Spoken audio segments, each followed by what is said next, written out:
Desigualdade não está só relacionada a diferenças de renda. Por isso, o Centro de Estudos da Metrópole extraiu dados dos censos do IBGE para estudar como se expandiu o acesso à água, luz, esgoto e coleta de lixo nas últimas décadas. Em 1970, havia 3.952 municípios no Brasil. Como era o acesso à eletricidade? O censo mostrava que os municípios com mais de 3/4 das famílias com luz em casa, esses que ascenderam no mapa, não passavam de 125, 3% do total. A maioria na região sudeste e alguns no sul. A situação do abastecimento de água era ainda pior. Água em torneiras para 3/4 das famílias só nos 24 municípios que piscaram. Nem 1% do total. Todos no Sudeste, a região mais rica do país. Esgoto era ainda mais raro. Apenas 2 municípios, Santos e São Caetano, tinham esgoto para 3/4 dos domicílios, ambos no estado de São Paulo. Nesses mapas, a tonalidade das cores varia conforme a quantidade de domicílios em cada município com acesso a determinado serviço. Os tons mais claros indicam os municípios em que mais famílias têm acesso ao serviço. Mais escuros, menos famílias com o serviço.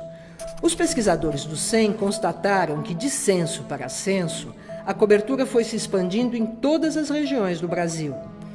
Veja a energia elétrica. Em 1970, a população com luz em casa se concentrava nos municípios de São Paulo e em alguns do Sul. Nos anos seguintes, até 1980, houve expansão, mas nessa mesma região. Depois de 1980, a cobertura foi chegando a outras partes do centro-sul do país, até que em 1991, a maioria das casas do sul, sudeste e centro-oeste já tinha energia elétrica.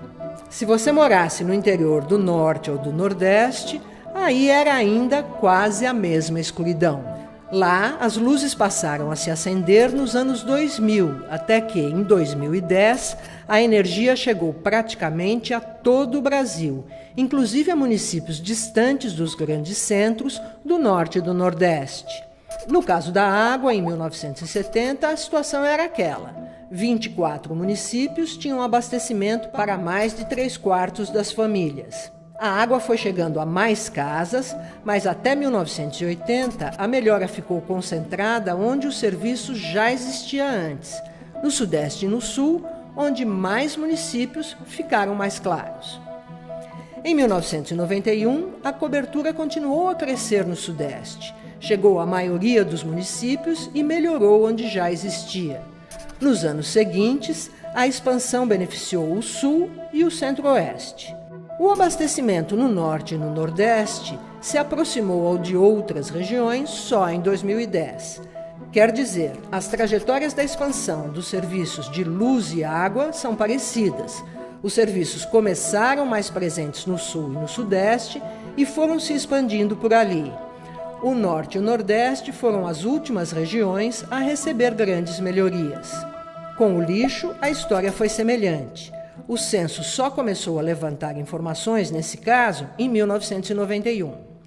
O serviço estava concentrado no Sul e no Sudeste. A cobertura nas regiões Norte e Nordeste era muito baixa. Durante a década de 90, a expansão beneficiou o Sul e alcançou o Centro-Oeste. Em 2010, a coleta de lixo tornou-se praticamente universal em boa parte do Sudeste, mas ainda muito defasada no Norte e no Nordeste, onde predomina o verde escuro. Já o esgoto ainda hoje está longe de se universalizar. O mapa de 1970 mostra que a cobertura era bem menor do que a da água.